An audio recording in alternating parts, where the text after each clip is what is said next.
Hey everybody, welcome to the Slick Tree Podcast. I'm your host, Colby Lankford. The point of this show is to help improve ourselves as dogmen and to raise the quality of the dogs on the end of our lead. So let's settle in, turn the volume up, and let's see if we can't learn a trick or two together from our guests.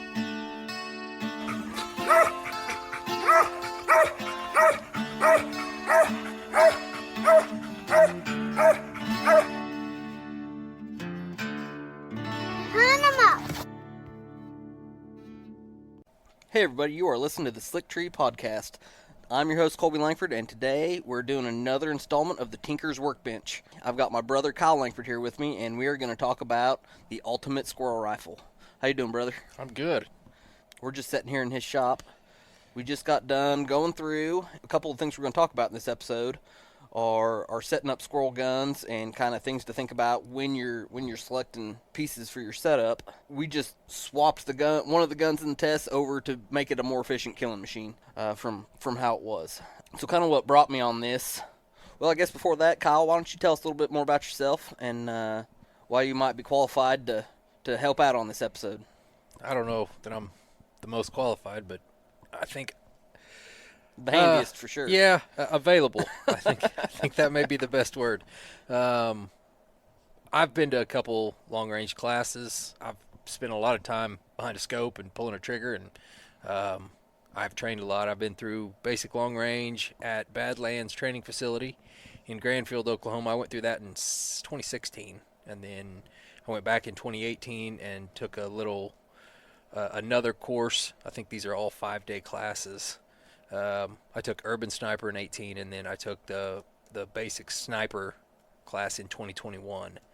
And I'm also a federal firearms instructor, which is a 2-week class that I graduated from in 2019. And then I'm also a Glock armorer and an AR-15 armorer.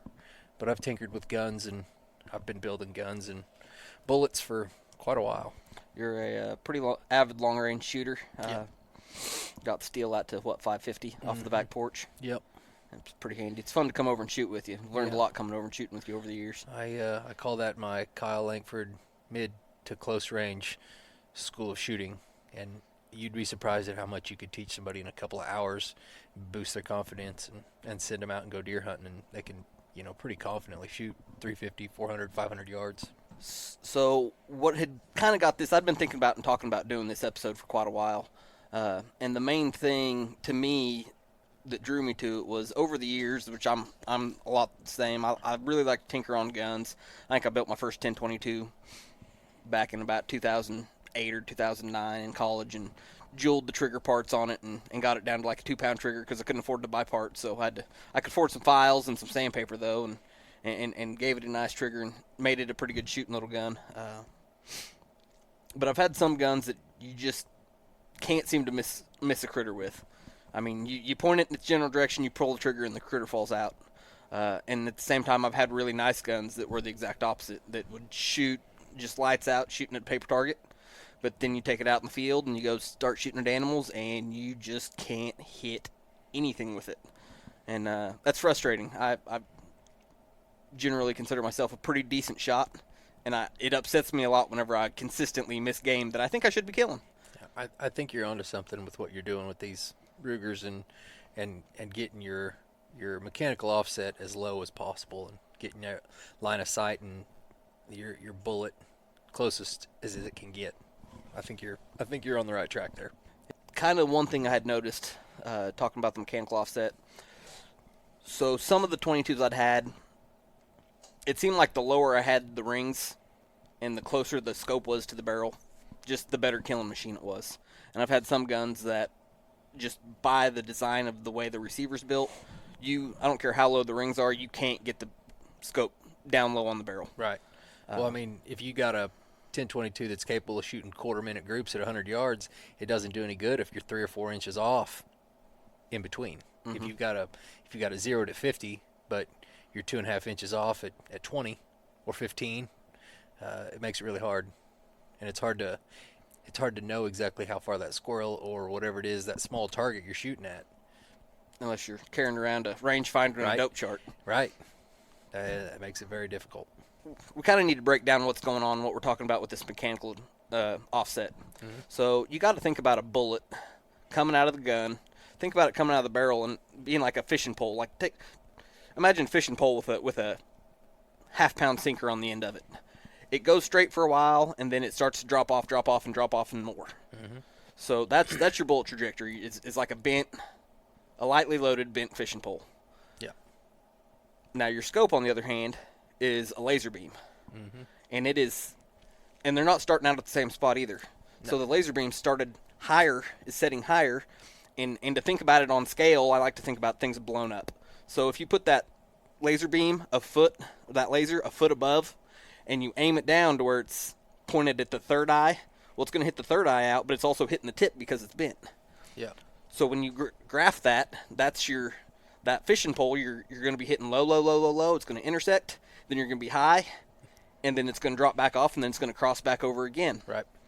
And the lower you get those rings, the more you bring that laser down and get it closer to where the handle would be, and the less that offset is. Right. Which, to a point, you almost want a little bit. Sure, it can help you with your distance to a degree.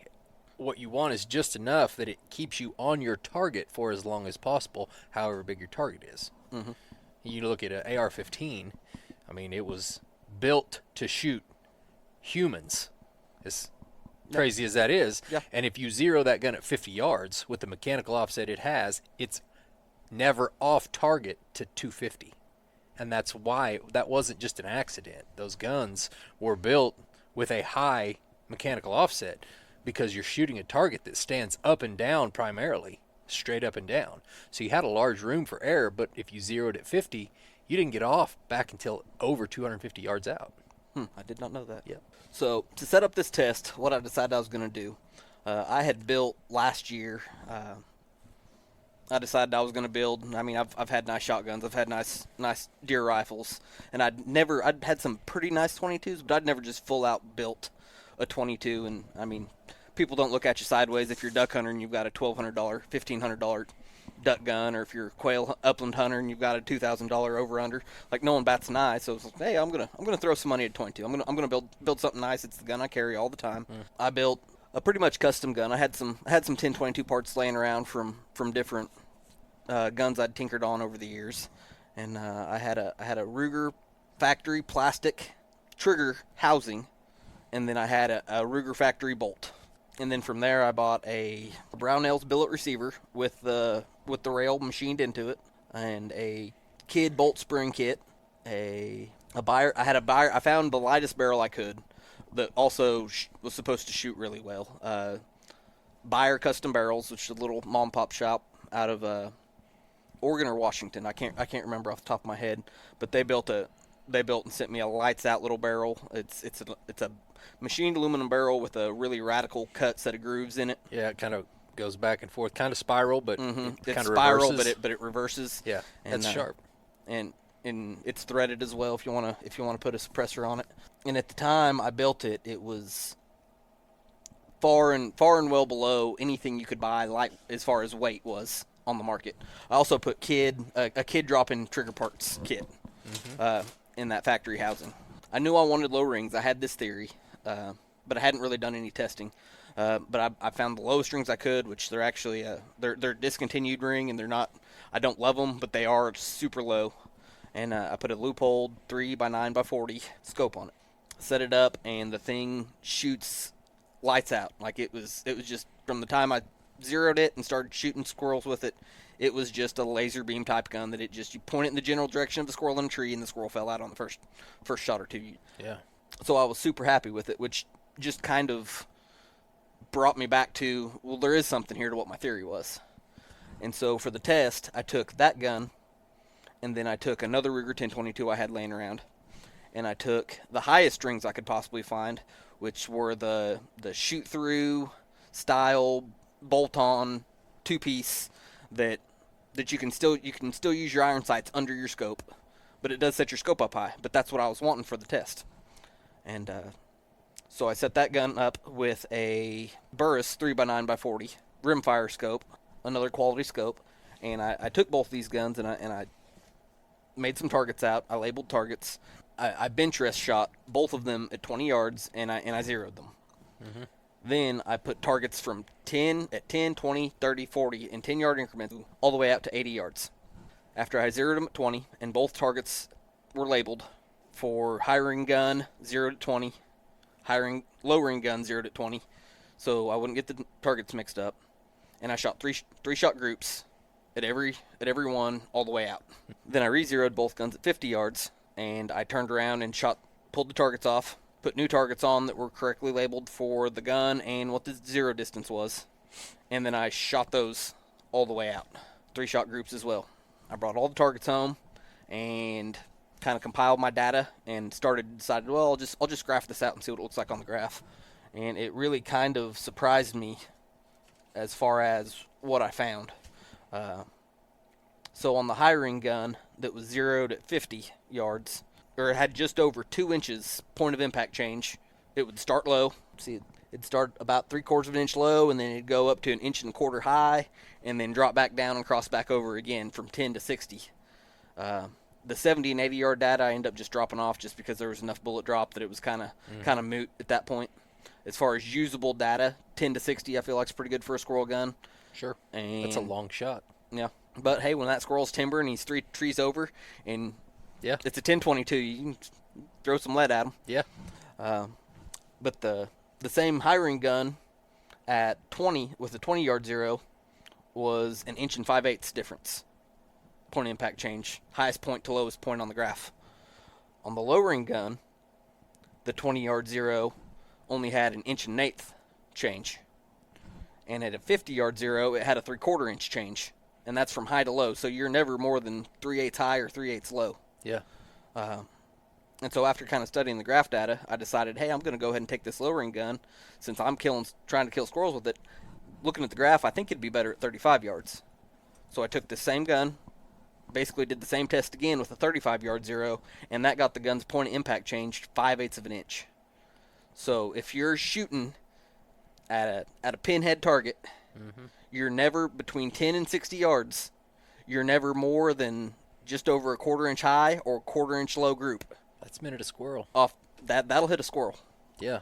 At that point, if you're missing, you can't blame it on the gun. No, but the other, the just over 2 inch. Yeah, that's a significant. I mean, if you think about it, if there's a squirrel laying on a branch, and you can see the top half of his body, you're looking at 1 inch. So if you're shooting in the middle of that inch, you've got a 1/2 inch you can miss either way. And if you're 1 1/4 inches high, you just totally missed the squirrel, even though at 30 yards, you were aiming right at what you thought you were trying to hit. Depending on where you've zeroed their gun, yeah. Yeah, it makes a big difference. It does, for sure. And, for what it's worth, your normal sights are your best bet, honestly, for small game. I mean, if you're capable of shooting them, most people aren't, myself included. It takes a lot of skill. It takes a lot of practice to know exactly where to draw those beads up. You can do it, but you're going to shoot hundreds of rounds a month just to stay sharp with that gun. But honestly, it's your best bet. Yeah. But when it comes to a scope, of course, the closer you can get it to your bore axis, the better you're going to be. One argument I have for a scope that's a personal reason, and half the reason why I've went to, especially hunting in the summertime, is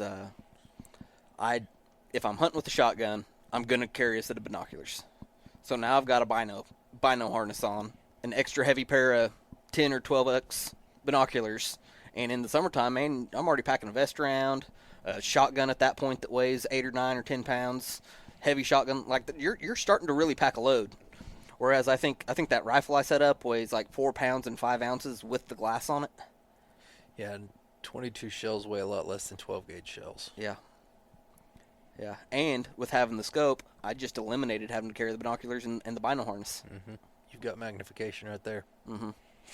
Which is handy. I'd way rather shoot with a scope. I'll take my chances with the mechanical offset, as most would. Yeah. So let's kind of jump back a little bit now that we've established what works in the testing as far as making the gun shoot and hit where it's supposed to hit. Because, I mean, you can have you can have a bench rest built gun with a high scope on it that is just tearing ragged holes at 50 yards. But if it's moving around all over the place, it's not really doing you any good, high to low, depending on the yardage. Sure. But now that we've kind of established that, let's talk a little bit more about components. So on this gun we just set up today, it is the what was the high ring gun on the test. It's just a little 1022 carbine. We took the high rings back off of it, and we put a factory Ruger rail back on it, and then we put a set of Leupold, just a basic set of Leupold low aluminum rings on it. Put the 3x9x40 burst scope back on it, and I'm gonna say that if it had a bull barrel on it, it's got a standard profile carbine barrel on it. But if it had a bull barrel on it, I think it'd probably have a little over an eighth of an inch to clear. It'd clear with plenty of room. But it wouldn't be excessively high either. No, it would not. I wouldn't want to go any lower. So when it comes to scopes, let's break it down as simple as we can. So a 3x9x40, that's a 3x magnification that adjusts up to a 9x magnification, and the 40 is the size of the objective. The objective in millimeters. At the end, which would be closest to the end of the barrel. Yep. And what's the advantages of a larger compared to a smaller objective? Arguably, a lot of this is you're getting what you paid for. I believe your sales pitch would be the larger glass at the end would gather more light, and it would be a brighter picture. It could be you could have a wider field of view, and it should, in theory, gather more light. That doesn't mean that a $39 Tasco is, if you had a 40 millimeter Tasco, that it would be brighter than a 32 millimeter Burris or Vortex or something like that. That's, a $150 scope. Your better glass is always going to outperform your cheaper glass. But the end, that objective size should be field of view mostly, and then arguably a little bit of light dispersion. I've killed a pile of squirrels with a 4x32 Tasco. Oh, they work. So don't think you can't kill them with one. No, not at all. But at the same time, whenever I started looking into trying to figure out what glass I wanted to put, kind of in that not crazy high end, but quality glass.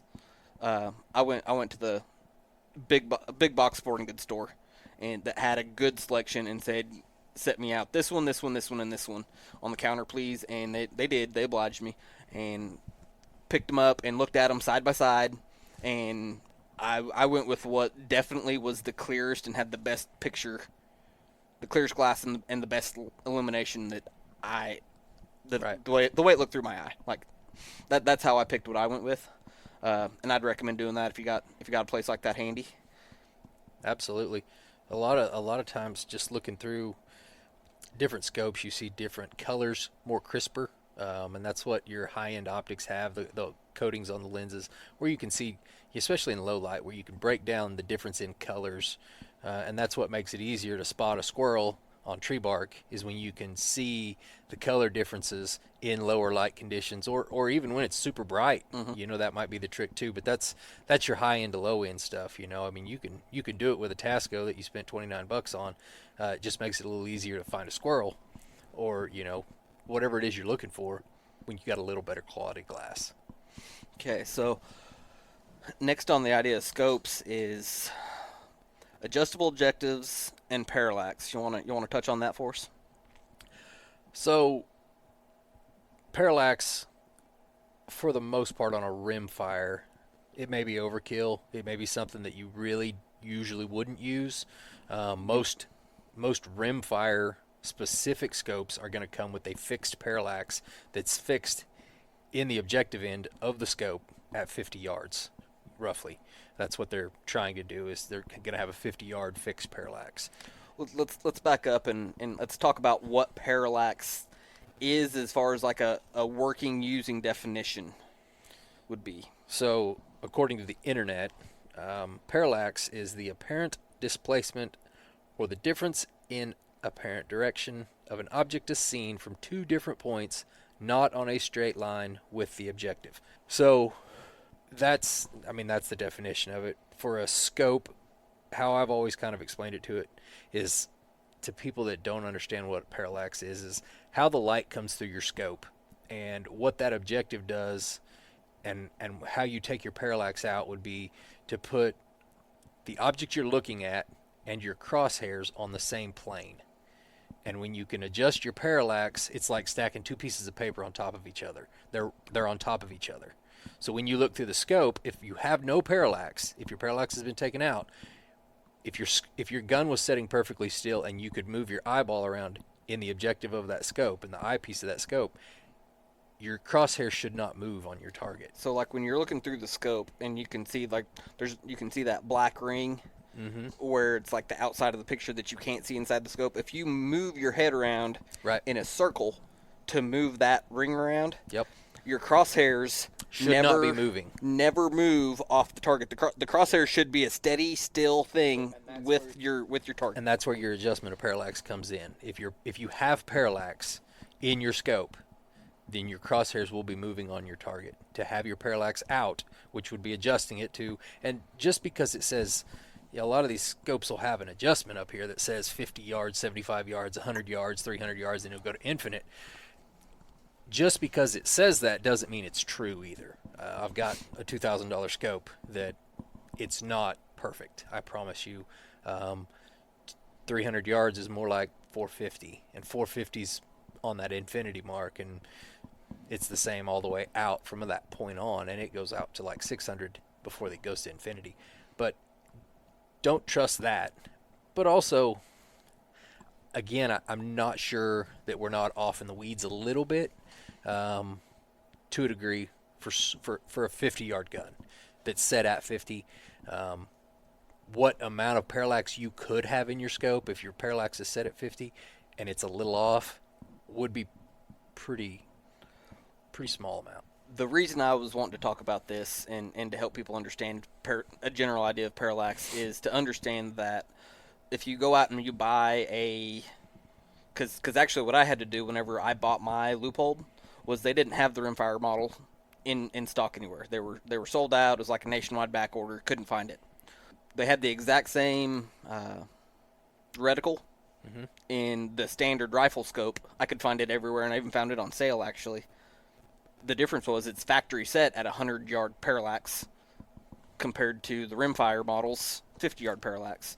And you can actually change that on a non-adjustable, on a set scope. I remember you telling me about this. Like on the Loophole, they've got the gold ring on the end, and I actually bought a rubber strap wrench, and you pull that ring off on the black past the gold on the end of the objective, and then once you pull that off, then there's a little spanner wrench nut that your objective lens is attached to, and you can screw that in and out just like if it was an adjustable objective end bell objective scope. Right. That you just grab the end of the outside of it and twist it. Right. It's the same idea and the same mechanism. And so I just adjust it to a 50-yard parallax and then put that end ring back on. I'm saying that to say, again, that don't just go out and buy a rifle scope because it's a nice scope if it's set with a 100-yard parallax, because you're going to have problems, because when you're leaning up against a tree and you're shooting out of position, like you often are when you're shooting at a squirrel in a tree. At 20 yards. At 20 yards, you're going to have problems. Right. Because those crosshairs can move 3/4 of an inch or an inch or more. If you had a scope that had parallax, and if you didn't, if you looked through it and thought, man, it looks clear if I just leave it at 100, 150, or 200 yards, and then you're trying to shoot stuff at 20, and it's not you, it's not the gun, it's not the scope, it's just the parallax in the scope that's giving you this false sense that, your group's 4 inches, and that's very possible. And a lot of times, especially in a long-range setting, if you don't take your parallax out and you're trying to shoot 500, 600, 700 yards, you're talking, it could be 4 or 5 feet in either direction, which means an 8-foot group, just because your parallax is stuck at 100 and you forgot to adjust your parallax, and you're trying to shoot 600, 700 yards, and you shoot left 4 foot, then you shoot right 4 foot, then your instructor comes up and thumps you on the head and says, "Hey, fix your parallax, dummy," and then it fixes the problem. It's as simple as that. So let's talk about ammo selection a little bit, because when it comes to 22s, there's tons and tons and tons of different types of 22 ammo, and I've tried shooting quite a bit of it. over the years, and 22s, especially 1022s, seem to be really picky on what they like to shoot a good group with. Most of them, from my experience, if you just go by the bulk 550 round hollow points, they'll shoot, but Gun will cycle. the gun will cycle, but they don't group. Yeah. They do not group well at all. They're cheap. That's nice. But when you're trying to shoot a squirrel, it goes back to the something I've heard you talk about quite a bit is when we're over here shooting is like when you go to these sniper schools, they teach you a whole bunch of little bitty things that help improve your shooting. And yeah, that one thing might not do just a whole lot to your group, but if you consistently do that, and then you stack another thing that consistently tightens your group up a little bit, and you keep stacking all these things that consistently tighten your group up, all of a sudden you've shrunk your group in half. Mm-hmm. Yeah, and ammo is a huge part of that. I mean, long range especially has a lot to do with, and just because it's expensive doesn't mean that your gun's going to love it either. And just because your other Ruger 1022 shoots it really well doesn't mean this one will either. So don't throw a good gun out just because it doesn't shoot the most expensive ammo that they had at the gun shop. Some guns like some ammo, some guns don't. Other guns do. And I've yet to find any gun that likes everything, and I've yet to find any ammunition that shoots good in any other gun, at least to a degree. You'll always find each gun will have one little set of ammunition that it shoots best, and I'm sure 22s, and I don't have a ton of experience with 22s, but I have got a lot of experience with gun barrels and ammunition, and there's definitely a huge difference in how they shoot. Like there's Aguila and all types of high-end 22 match grade, super match grade, Elay stuff. Yeah. What seems to work well for me, if I was going to pick one, if you made me pick one 22 ammo to just have and shoot through everything, it would probably be Federal Auto Match. Yeah. And the reason being is it tends to group really well through just about everything I shoot it through. I mean, you're going to find stuff that groups better. And that's a bulk ammo, isn't it? It is I call it a semi-bulk. It's like a 325 pack. It's a 325 pack. It's about twice the price as normal. Yeah. Yeah. It's half as many bullets for roughly the same price as your normal brick ammo. I've had good luck with that. It's pretty hard to beat CCI. With a lot of the guns I've shot, CCI does make good ammo for the money as well. Like the mini mags and the Stingers. Mm-hmm. I've had a lot of guns that shot those really well. They're definitely a lot more expensive. I think CCI is really good at having consistent powder charges. A lot more so than a lot of other. Unless you get into the high end, like Ely Prime stuff, like that kind of stuff. And I run around with a guy that was doing competition 22s, and he would go as far as buying just flats of this stuff, and then he would measure them out on a gram scale, or a grain scale, just like you would powder charges, whole bullets, and he would keep them in lots. Group them in lots. Yeah, and he claimed that it really did help. Which, well, if you're thinking, oh well, there's not that big of a difference with my bulk bucket of bullets, load up a 25 round mag, and then find a kid and say, hey, mag dump this at this pop bottle 25 yards away in front of this berm, and you'll hear pop pop pop pop pop pop pop pop pop pop pop pop pop pop pop pop. It's not you'll hear highs and lows, like the bullet pitch will be different. Yeah. There'll be multiple pitches and tones through that 25 round mag. You'll be surprised. Depending on how cheap that bulk ammo is, that 1022 may or may not cycle it completely through the mag. Yeah. Depending on each gun and depending on each type of bullet. The 1022's got to be pretty dirty for the most part to not. They're typically, which one thing I have kind of got into, and one thing I did kind of different so there's 3 different chamber cuts that you can have for a 1022 that's kind of standard. There's like a standard cut, which is what your 1022 carbine's going to have, which is a pretty loose chamber as far as how far the bullet is whenever you insert your bullet in the chamber, and it's in a loaded position. how far the end of the bullet is from the lands, the grooves of the rifling. You also have a match chamber, and then there's a bends chamber, which I believe a bends chamber is a little bit in between. I could have that wrong. I think a bends is a little bit looser than a match. I think it's kind of an in between. And whenever I had my barrel, when I ordered my barrel, I had him open it up just down from match, because something I've noticed is it seems like the match barrels shoot a little bit more accurate, but they're a little bit more picky on ammo, and they don't. I've had more failure to feeds and failure to eject issues with a match chamber. Well, absolutely. I mean, that's going to happen. You're going to have a little better accuracy, but you're going to give up a little bit. You know, you're going to have to keep that barrel a little cleaner. You're going to have to run a little higher quality ammunition that's going to have a little less carbon residue, or clean it more often. One or the other. You know, just depending on how much you like to clean your gun. One thing I will say about that gun that I built is it is an absolute joy to pack around through the woods, because it weighs, I mean, just next to nothing. If you're used to pack, I mean, it's half the weight of most of my shotguns. Yeah, that's, you know, I packed a deer rifle around today, and I'll tell you right now, I don't like packing heavy guns. I don't like packing long guns. I don't like, you know, there's a standard deer rifle size, and to compare anything to that, if it's longer, if it's got a suppressor on it, if it's got a heavier barrel, if the stock's a little bulkier, it really does. When you pack it around, as much as most of you guys are going to be carrying these guns around, you're not going to want to buy some big heavy bull-barreled gun that may be a little more accurate, maybe not, just because. I mean, that first Ruger 1022 I built, I wish I still had it. I traded it off. It was a nice gun. It was a factory Ruger Target. I remember that gun. It had it's almost like a purple blued. It had like a real light twisted fluted factory Ruger hammer forged barrel, and a Fagan, like super adjustable comb height, adjustable. Everything on the stock, thumbhole stock, was adjustable on it. Beautiful gun, shot really well. But man, you talk about heavy, and the barrel on that gun was so heavy, you just about had to carry it. Like if you were going to sling it, it was so top heavy that you about had to sling it barrel down. Yeah, I remember that gun. It shot good, but it was not fun to pack. Yeah, I tried to.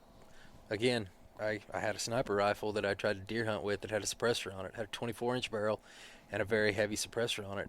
It shot great once you got it where you were going, but you gave up a lot getting it there. Have you been following along anything on the current affairs of the ATF and tax stamps and that stuff? I try not to. I've heard that they're getting rid of the tax stamp, but now that I've heard that now they've introduced a new tax stamp that's going to be like $5,000. I don't know. That could have been completely off the wall. What would be really nice, man, if a guy was going to build the ultimate Squirrel 22, if you were to order you'd have to have an SBR. It'd have to be an SBR, unless the suppressor was drilled and pinned. But if you had like an 11-inch barrel with a 6-inch suppressor on it, to where you had a suppressed 17-inch barrel 1022, that would be the ticket. Yeah. I knew a guy that had internally, like the barrel was actually part of the suppressor, and it was slick. You'd have never even known it. It didn't look. It's just like a sleeve. Yeah, it's just a sleeve that goes over it. And the barrel, he just drilled the barrel out, and then it had holes cut in a spiral through it. But he drilled the barrel out a little bit bigger, and then fit a sleeve over the top of it. And man, that gun shot really well. He only had like 5-6 inches of barrel, I think, is all that he really had. So the bullet, no matter what bullet you shot through it was never supersonic. You couldn't get supersonic out of a 5-inch barrel. So it was basically a pistol, but it was inherently accurate. Man, it was crazy. And it was a fun gun to shoot. Well, you look at the Ruger, like the Ruger Mark 1, Mark 2, Mark 3 series of semi-automatic pistols. They're super accurate. I mean, I don't think you need a lot of barrel. And No. That's something that growing up, you're always told longer barrel was better accuracy. And when, you get a little older and you go to some schools and you figure some stuff out and do a little research, and that longer barrel, arguably, I mean, it's easier to shoot accurately at long distance, but the only way it's increasing your accuracy is by increasing your speed, which makes it easier to shoot long distance because you don't have the bullet drop. But it doesn't change the accuracy of the bullet itself. It just speeds it up enough so that you don't have as much drop. So I've got a question. What's up? What do you guys do on these 10/22s to increase or to decrease trigger pull? Or because that's always seemed like my limited experience with the 10/22 is The factory triggers kind of suck. they kind of suck. Yeah, So I think factory, most of them are around like a 7 to 8 pound pull, which is heavy. That's pretty heavy. That's pretty heavy. There's a lot of different options. I mean, Ruger 10/22 is kind of like the small block Chevy of rimfire guns. I mean, there's 20 aftermarket companies that build any part that you want or more. From my experience, if you want to do it cheaply, Ruger makes a factory. It's called a BX trigger. I want to say they're around $75, but it's a whole plastic. It's the whole plastic trigger group assembly. So you just basically pop out 2 pins, drop the old one out, put this one in its place, put the 2 pins back in, and they're usually about a 2.5 to 3 pound trigger pull. Oh, that's doable. They're a fair trigger, pretty serviceable. There's definitely a lot better out there, but for the money, it's hard to beat it. Yeah, I would think 2.5 pounds would be more than doable for a squirrel gun. They're still a little grainy. They're not like a super smooth, but at the same time, like you can order a full replacement, a full housing replacement kit, or Volquartsen. Volquartsen makes tons of stuff for 10/22s. There's multiple different options, and you can get spring kits. You can buy just hammers and sears. Like I said, on my gun I built, I kind of went mid range. It's not a bench rest gun, so it doesn't need to have a fully adjustable down to 1 pound trigger. Like you don't need that for a squirrel gun. You wouldn't want that. No, I mean you could adjust it back up, but it's overkill. Yeah. The kid drop-in parts in the newer style. So this gun we just set up, it's an older rifle, and it still has the aluminum trigger housing. And the aluminum housings, for whatever reason they say, don't take as well to modifications. They just weren't quite as tight as spec. A lot of times the pinholes are a little bit wallered out from repeated mag dumps from the neighbor kid borrowing it. And the newer poly housings do a lot better for modifications. And so I bought a kid drop-in component group, which is hammer, sear, trigger itself, springs, and they're pretty easy to take apart and put back together. If you get stuck with it, I mean, there's tons of YouTube videos on it. Another thing I like to do on all of them that I feel like helps a lot just with the shootability, whenever you take your rifle out of the stock, you've got your rear pin that goes, it's your buffer pin. Your bolt bangs into it whenever it hits the back of its travel.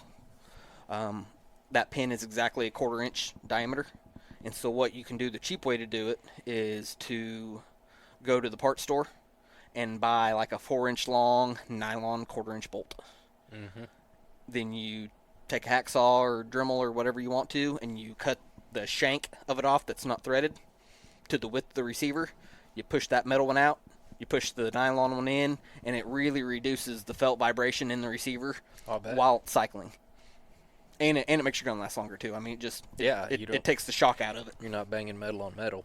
Yeah. And once again, Volquartsen. I think that gun I've got right now, I put a Volquartsen in it just because I felt like making something special. But it's basically a piece of rubber hose with a small, like an 1/8 inch steel pin that goes through the rubber hose. Yeah. And I think it might work a little bit better, but it's not a huge difference. Another thing on 10/22s that I like to do on setup, just from personal experience, is the poly trigger housings.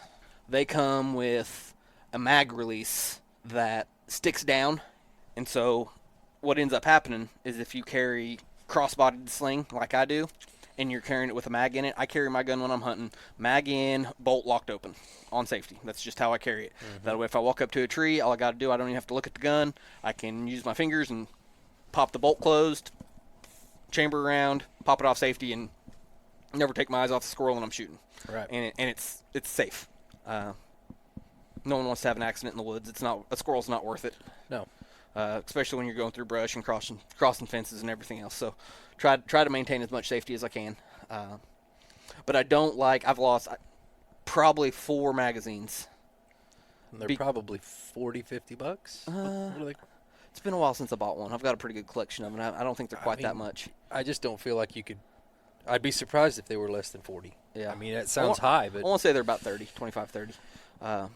But what you can do with those poly housings, the older guns that have the metal trigger housings, they have a flat flush magazine release. And if you can find one of those, I actually think that this gun right here, I stole the factory one out of this gun and put it in the gun I built just to have that nicer one. But you can take a Dremel tool and or hacksaw and a file, just however you want to do it. But you can actually cut the newer style ones off and clean them up and make them a flush mount, and it'll keep you from losing magazines. Because if you don't, you will lose magazines. I had a Browning X-Bolt in a 308 that I did the same thing. It had a mag release. It had a little 3-round dropout mag, and man, I lost that magazine, and you couldn't find them. They were on back order. It's a pain in the butt.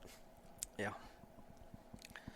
Ruger actually makes all their guns come with a black poly magazine factory, but they actually make a clear magazine. That it's what I like to run in my gun, just because sometimes in the heat of the moment, shooting at squirrels, multiple squirrels timbering out of a tree, and you're shooting around, it's nice to just be able to pop that mag out and be like, okay, I think I need, looks like I need 4 or 5. I mean, you get to where you can read them pretty easy. Sure. Pull them out as you're walking and cram them back in instead of grabbing a handful. And it's nice to be able to see how loaded you are versus Absolutely. you don't know if you got 1 or 10 in there. Absolutely. But overall, 1022 is a pretty good little gun. I like them. There's tons of barrel, tons of stocks that you can get for them. Weren't you running the bolt action kind of style of this for a while? I did. I had a Ruger American 22, which was it ran the same magazines. They've got a really good trigger. They've got like the safety built into like the Savage style Accu trigger style trigger on them. The only thing I didn't like about that gun, it was an absolute shooter. It shot lights out. But I didn't like that the bolt didn't lock with the safety. Yeah. So if you were carrying crossbody, or if you were carrying in the woods coon hunting or squirrel hunting, lose your bolt. Well, the bolt wasn't designed in a way that the release made it apt to lose. But I just got really annoyed with every time I turned around, my bolt was open. Yeah. I didn't like it, that part of it. Everything else I loved about the gun. If it would have had a bolt that locked with the safety, and I ended up buying a CZ after it for a bolt gun, just because it does it. I think mine's a 455 model, CZ 455, and it does have a locking bolt with the safety, and I like that a lot better. But I've gravitated back to the 1022s for squirrels. I like a bolt gun for coon hunting, just because you don't usually need to shoot fast. Right. But with the squirrels and follow-up shots when they're timbering is pretty handy. Well, yeah. I like 12 gauge. Yeah. Well, it's handy to have both when you're hunting. You know, just if you're having trouble with your gun not shooting good groups, definitely look at that free floating aspect and just make sure you don't have your barrel in a pinch, or your stock's putting a bunch of pressure on it, or maybe your action screws may be too tight, too loose, unevenly torqued. The 1022s do shoot a lot different. I haven't experienced it, but I've heard a lot of horror stories about mistorqued action screws, which they've only got one screw that holds the action to the stock. Yep. And I want to say mine's 25 or 30. I think I got a note written down. But whenever we were setting the gun up, let's talk about that. We kind of skipped over we set up the gun and took a little bit of video of that earlier, but let's go back over and talk over kind of your setup for putting the scope on the gun. So, I mean, it's pretty much basic setup for any gun. If someone, I set up a lot of guns for friends and family. We didn't have any in epoxy today, which I would normally have done. We didn't have any, but that's all right. If you have trouble, we'll epoxy it tomorrow.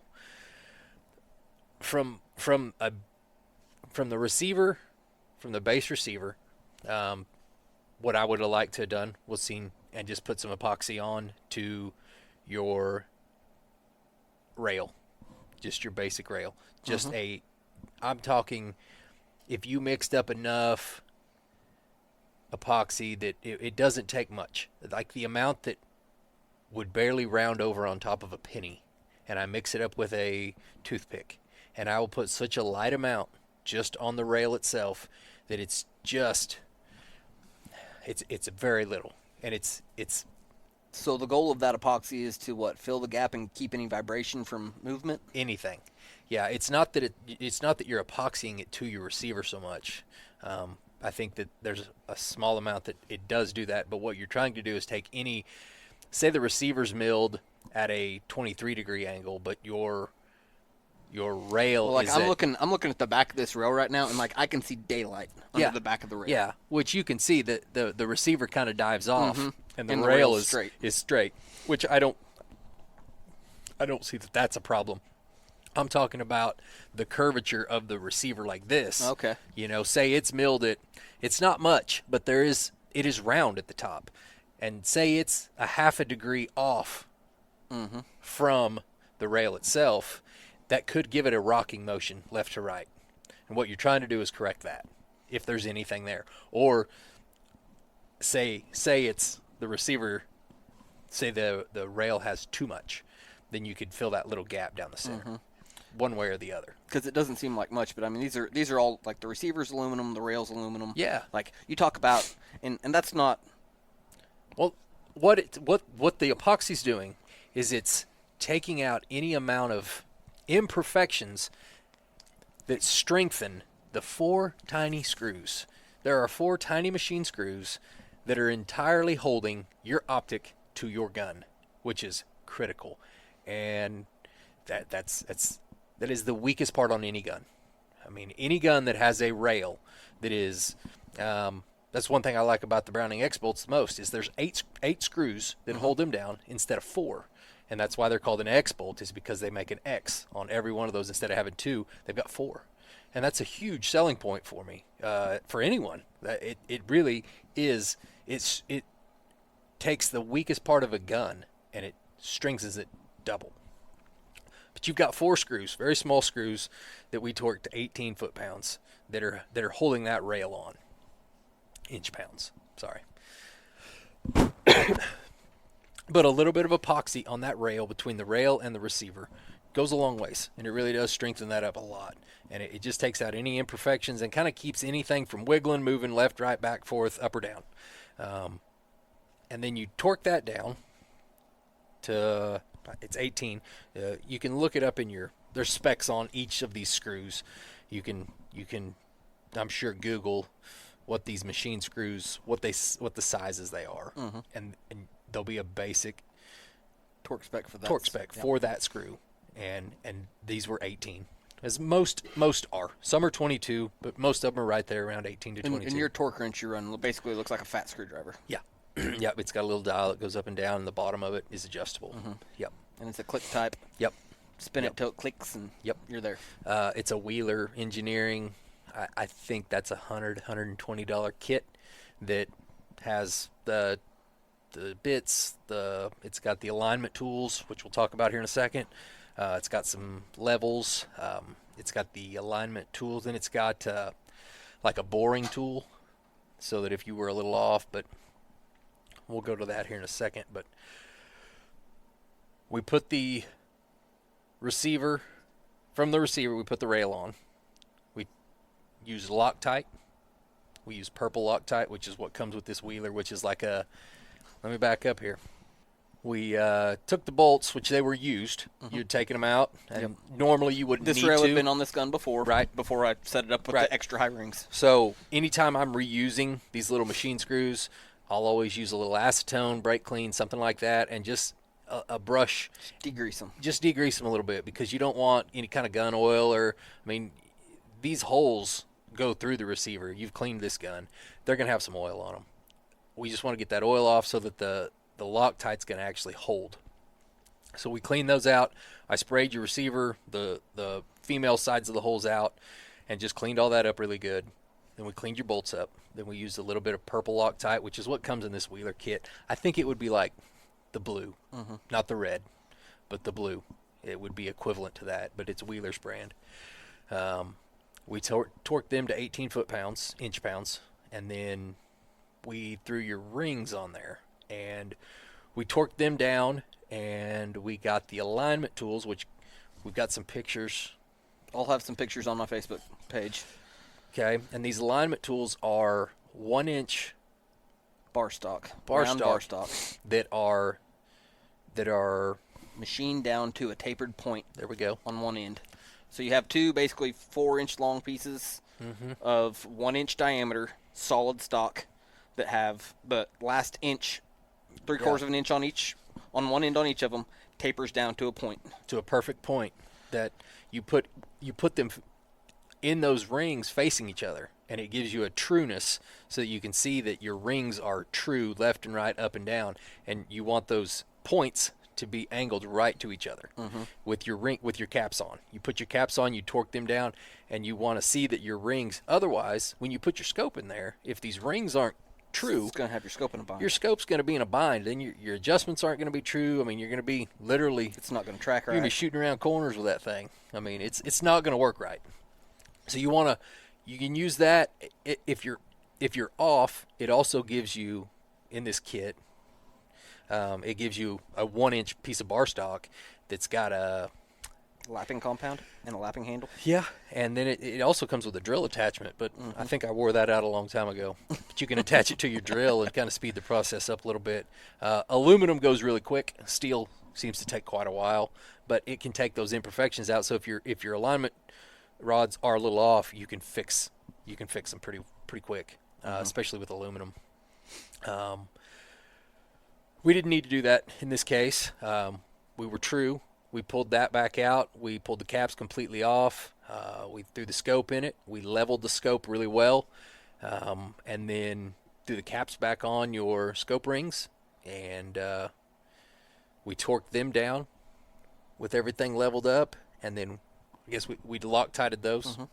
I use Loctite on all this stuff, especially with the semi-automatic. These little guns are going to take a lot of vibration. They're going to take a lot of. Well, it's not just that; they take a beating too. Right.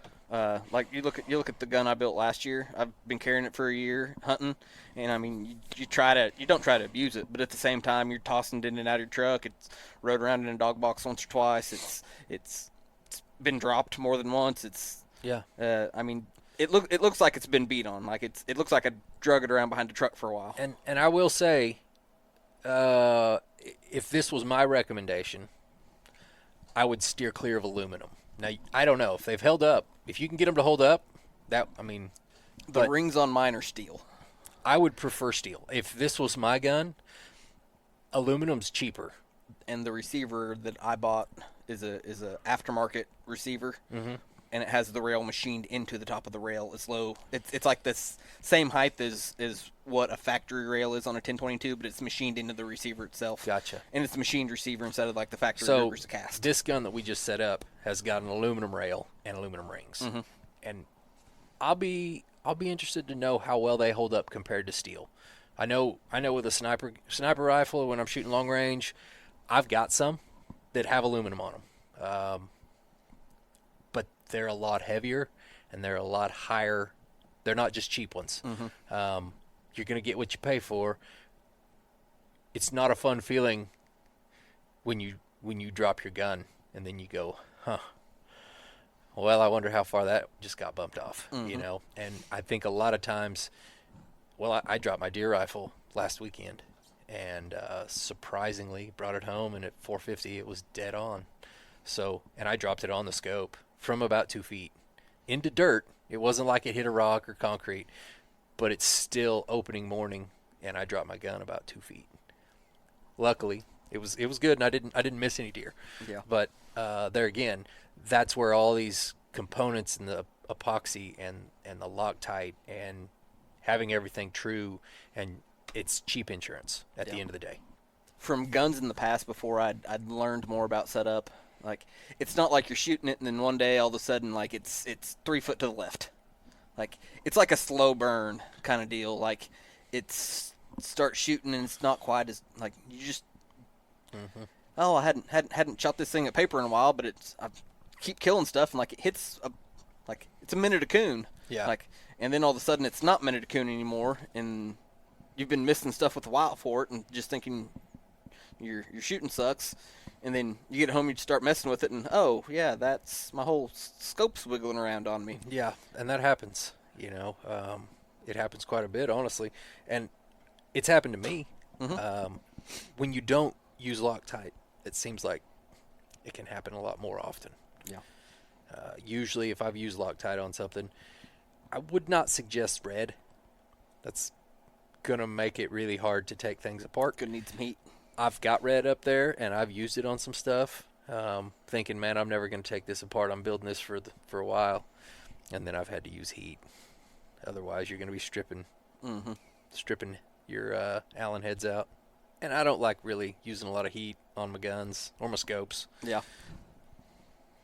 Another good thing about a lot of the high-end scopes is like Leupold, Burris, I believe, Vortex. Like it's lifetime warranty. Like, yeah, it's a nice feeling. It is. I try not to take advantage of that, but I've sent some back. I actually bought a used Burris one time, and I contacted them and said, hey, and I was honest with them, and they're like, okay, no problem. Send it back. And they sent me a brand new one within a couple days. No questions asked. Pretty good service. Yeah. Well, I think we've pretty well covered it at this point. I'm trying to think if there's anything else. Free floating the barrel, your action screws.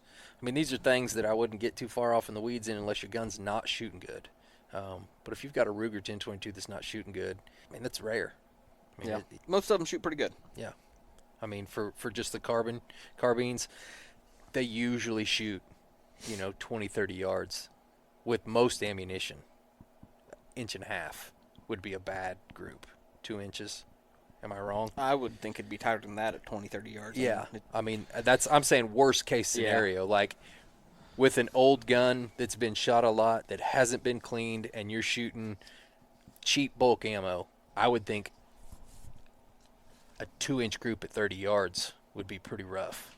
So this is a 50-yard target with high rings. I mean, what are those? Both of them. One of them's, that might have been me pulling there, but one of them's a 1-inch 3-shot group, and one of them's a half-inch 5/8. 5/8. That's at 50 yards out of a stock carbine gun with stock trigger, stock everything. Just, I mean, they're pretty good shooters. Of it, for sure. Yeah, they're pretty good shooters. If I was gonna set out to build just with factory parts, not going custom, and on somewhat of a budget, Ruger's now making a 1022 carbon is what they call them. They're a factory, ultra lightweight, carbon fiber barrel that's threaded. They've got the lightweight mag pull stock, the same one I built and put on mine, which is about the lightest stock you can get for one of them. That's a nice hunting style. It's a plastic stock, but it's very serviceable. It's a nice little gun for the money. I've got a buddy that brought one over the other day that it had a threaded barrel. It was a takedown. It had the top of the stock flipped up, and you could put magazines in it somewhere. I think. Yeah, and the barrel like snaps into the butt. Yeah. And it packs down. Be a great little backpack iron sight gun. Yeah. But I've never been a fan of the takedowns just because. Well, he had a suppressor on it and a scope. I mean, I don't know how often he planned on taking this one down, but still, it was so small and compact. I mean, as a gun that to not even take down, it was just handy, and it shot really well. I had one compact or one takedown, and no matter what I did with it, every time I took it apart, every time I'd take it apart and put it back together, I'd have to re-zero. It wouldn't be a lot, but it would be a lot of times. It would be off of a minute of squirrel. Like it might be shooting 1/2 inch high, or it might be shooting 3/4 inch low, or to the little to the left, or a little to the right. Like you never knew exactly. Like you didn't. I never had the confidence in it that, like you could snap the barrel back on it and go to shooting a squirrel. Yeah. Like, maybe a coon. Yeah, you'd be all right with a coon, but I wasn't a big fan of them for what they are. They're super cool gun. Like if you're going to be taking them down, in my opinion, they're an iron sight gun. Yeah, super cool in that for that. Yeah, if you're putting an optic on them, I'm going to go with a fixed barrel that's bolted and torqued down in place. I think for repeatability. I think you're better off there. But yeah, that Ruger carbon with whatever good trigger parts you want to pay for in it, and then whatever is nice of a 3x9x40, or I mean, there's 2x7x32s. There's and as low as you can get it to the rail, the lowest strings you can find for it. Man, I'm honestly a huge fan of these. I mean, there's a lot of good scopes out there, but Vortex, I couldn't speak higher of Vortex. They're Crossfire. Is that it? Vortex. They've got Crossfires, Diamondbacks. The Crossfire is super. I think I don't know what the price is on them, but it's their kind of one of their budget models. They may make a cheaper one, but they hold up to muzzleloaders well. I know I just built 10 muzzleloaders for a veterans hunt, and this is the second year in a row we've went with those, and they are just super good scopes for the money that I've dealt with 25 of them. I've yet to find a problem with them. They just track well, they shoot well, everyone can see good through them, and they're lifetime guaranteed. And like I said, I don't know what the price is, but I'm betting they're somewhere around that $100 bill, which would be, I mean, it's good optic for the money for sure. Absolutely. Definitely good value. Absolutely. If you've got any other questions about building or setting one up, I mean, don't be afraid to holler at me. I'm not that hard to get a hold of, so I think we've pretty well covered it. Most of this stuff's going to apply to all rifles, you know, whether it's your deer rifle, squirrel rifle, whatever. It's all going to apply for the most part. The only difference here is that the parallax and your scope for a rim fire and shooting, you know, a lot closer range as opposed to a deer rifle. With a deer rifle, you could get by with a lot of this stuff. Well, shooting 2 inches high or 2 inches low with the deer rifle's not that big of a deal. You're still on. Yeah, you're still minute still a deer. dead deer, whereas you just missed the squirrel clean. Yeah. All right. Well, everybody, we sure appreciate you listening, and let us know. Give us some feedback. What you think? Tell us we're dumb and we don't know what we're talking about. Thanks for the advice. Either way, let us know what you think, and take care and keep wearing out that boot leather. I just want to give everyone that's listening a sincere thank you. Getting this podcast going has been a project. I really hope you're enjoying it, and if you don't mind, give the show a good rating and review wherever you're listening to it at, or share it on your social media to help get some traction. I appreciate it, and I'm looking forward to your feedback.